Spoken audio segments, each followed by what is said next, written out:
Free fire. Free fire গেমটা এমন একটা গেম যেটা যে একবার খেলছে সে বারবার খেলতে মনে চায়।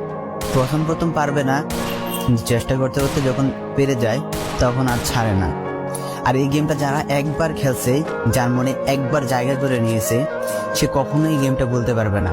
সে যদি 1 দিন 2 দিন 7 দিনও না খেলে, সে 7 দিন পর আবার ঠিকই এই গেমটার ভিতরে ঢুকবে। কারণ এই গেমটা কখনো কাউকে কষ্ট দেয় না। এই গেমটা সবসময় সবাইকে আনন্দ রাখে। এই গেমটাতে আমি অনেক সময় কাটাইছি, আর এটা আমি কখনো ভুলতে পারবো না। এই গেমটা আমার কাছে এমন একটা গেম যেটা কিনা আমি বলে বোঝাতে পারবো না। অ্যান্ড এই গেমটা শুধু আমার কাছে না, আমি মনে করি যে প্রত্যেকটা ফ্রি ফায়ার প্লেয়ারের কাছে অনেকটা ইমোশনাল টাইপের একটা গেম হয়ে গেছে। কারণ এই গেমটাতে বর্তমানে যে অবস্থা হচ্ছে, যে গেমে এমন আপডেট দিতেছে, আপডেট দেওয়ার কারণে পুরো গেমটাই চেঞ্জ হয়ে যাচ্ছে। আগের ফ্রি ফায়ার আর আগের মতো নেই।